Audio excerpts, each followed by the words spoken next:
What's going on, people? We are Tottenham TV here, back here for another Tottenham update and Tottenham report, back for pre-season in 10 days, people. 10 days Spurs are reporting back for pre-season. Who's going to be making sure everyone's there? Yeah, that's what I'm sure saying. That's what I'm saying. And there's just still no word on a new manager. I've got 3 sort of tiny updates on the manager situation, but nothing that sheds any light at the end of the tunnel. But 10 days, Sim. Since Gattuso, 10 how long days. ago was the whole Gattuso thing now? Was that Maybe a week, maybe a week. There's been nothing.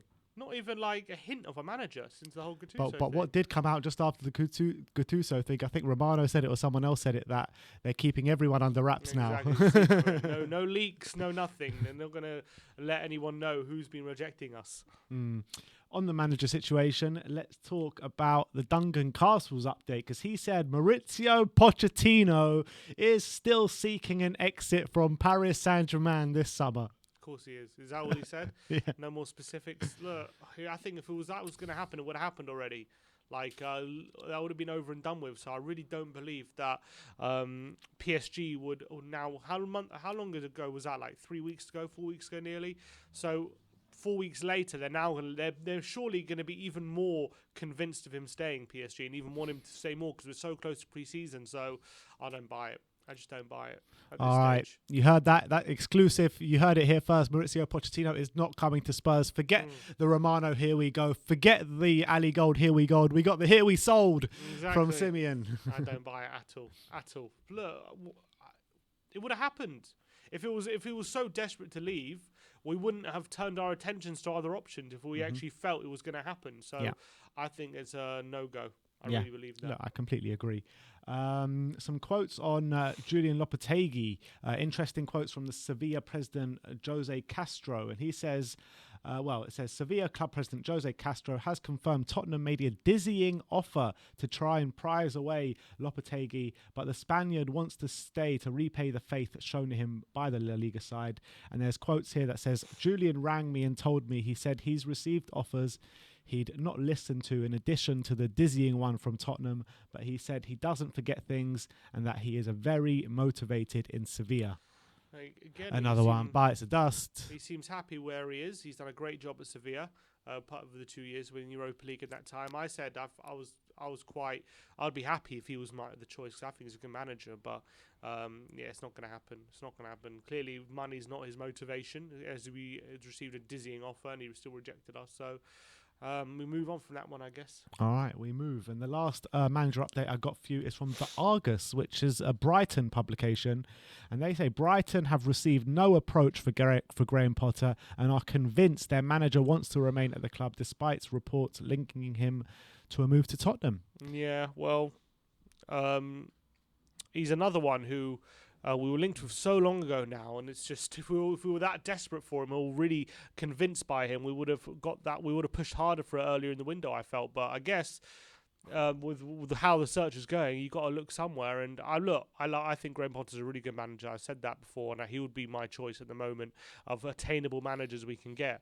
But it seems like we haven't even made an approach for him. I guess Brighton would say that, wouldn't they? They wouldn't want to rock the boat unless something's for certain. So they would try and have a show of strength. It strengthens their position. But at the moment, I'm still not convinced Potter's going to be the guy. I've just have no clue who is. Yeah, I mean, your guess is as good as mine, but let me know in the comment section below, who do you think will be the man to walk through that door? It is, like I said, 10 days till pre-season. 10 days! We sacked Jose Mourinho in, April? Mid-April. This club is a joke. But let's move on. This is from a journalist called Ekrem Kona, a Turkish journalist who covers Italian football. And he says Tottenham and AC Milan want Mikel Damsgaard, and official contacts with Sampdoria have begun by both clubs. Well, maybe we want to, seeing as how he's doing in the Euros, we want to kind of steal a march on the competition, because I think there are going to be a lot of suitors. Tottenham and stealing march don't go in the same sentence. Apart from if they've stolen the march on us. We're going to start making signings before we get a manager in. That's what we're going to do. We'll have Levy. Let's just give it to Levy. Let Levy manage. That's what we just got to end up doing at this point. I said that a few last month. But look, Damsgaard's been great for Denmark. He's been really, really impressive. I've been so impressed with his performances over the Euros, and he's looked a real tricky customer in that forward line for Denmark. And he scored a fantastic goal against Russia, showing he's got maybe some scoring shooting boots as well as his dribbling ability and his passing ability. So he looks like he's going to be a real player. He's only 20 years old as well, so a bright future ahead of him. But without a manager, it's hard to get excited about signings. Really is. Let's move on to Sky Sports, and they say Spurs have renewed their interest in Max Aarons, who is valued at around £30 million by Norwich, which could present a more affordable option. The future of Aurier is in doubt. Spurs are keen on Brighton's Lamptey, but he would cost at around £50 million. So we're looking at Max Aarons. Yeah, that's what I was saying. Kind of makes. I think Lamptey's a better player, but it kind of makes sense for that price going for Aarons at this stage. I think Aarons has the potential to be on Lamptey's level, and I think Lamptey has just benefited from playing in a good attacking system with Brighton and getting regular game time in the Premier League. And I think Aarons, when he was in the Premier League, was also pretty solid. So I think it would be a good signing at right back for me. Gazzetta.it saying Fabio Paratici is interested in bringing Lazio forward Joaquin Correa to Tottenham. To be honest, I haven't seen much of him. Have you seen much of him? Yeah, he's a good player, but I heard he's going to Arsenal, to be honest. Oh, really? I heard he's going to go to Arsenal with a swap deal with Torreira. Ooh. That's what I read somewhere. I can't remember. It was like a reliable source, I think, from The Athletic or something, saying they were in talks. So whether maybe they're just pumping that out to kind of get drag Arsenal out remains to be seen. But he's a good forward, but he's not one of those forwards that's going to get everyone that excited, to be honest. So it doesn't bother you him going to Arsenal or anything like that? No, it doesn't. All right. Gazzetta dello Sport talking about Ben Davies. They're saying Napoli are considering signing Ben Davies. The Italian club have been watching him at the Euros this summer. Spurs want around €15 million for him. I mean, that's a fair price, isn't it?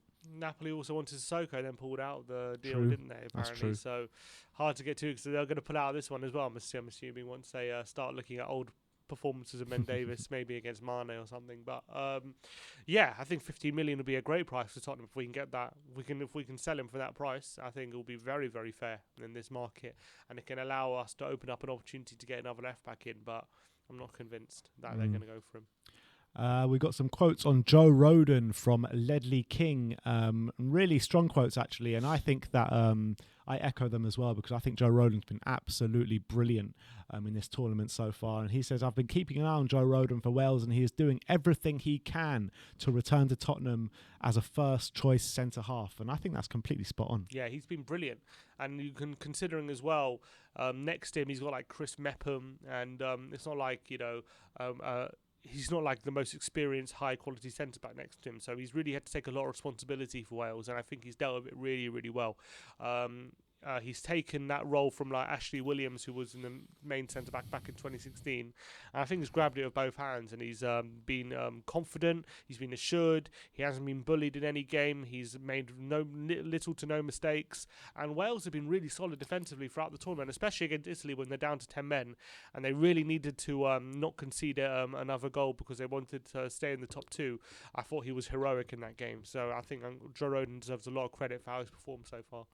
Yeah, and he's got that kind of leadership quality about him as well, doesn't he? Seems to. I mean, I'm really impressed with Joe Rodon. I really am, and I want to see him come in and snatch that starting berth at Tottenham Hotspur, because I believe he's definitely got the kind of attributes to be better than an Eric Dyer, to be better than a Davinson Sanchez. So I agree as well, and he seems confident on the ball, and he's at such a young age. He's already performing at such a good level for. Well, he's not even that young. He's 23, but he's performing at a very high level for Wales. So at his first international tournament, it would have been easy to let the occasion get to him, but I think he's been outstanding. Yeah, he's definitely one with his head screwed on the right way. That's for sure. And last but not least, Spurs have confirmed they will take part in the Mind Series tournament this summer, involving Chelsea and Arsenal, with with proceeds going to charity. So Spurs will play Chelsea on the 4th of August, Wednesday night at Stamford Bridge, and then it's the North London derby, Spurs against Arsenal, Sunday, August the 8th at the Tottenham Hotspur Stadium at 2 o'clock. I mean, it's going to be weird playing these fixtures in the pre-season. That will mean nothing. Yeah, I mean, I never really rate these pre-season games between two Premier League sides. They usually end up being dull affairs, and they get built up between a rivalry, but they never turn out to be great games. But I didn't hear you saying that about the Audi Cup. I know we didn't play an English team in there, but we played Bayern Munich, didn't we? Different. Always got to get out for a penalty shootout. But look, if it goes to penalties, I'm all in. But yeah, look, I guess we'll be watching it, and it's a charity event, so it's a positive. It's a positive thing.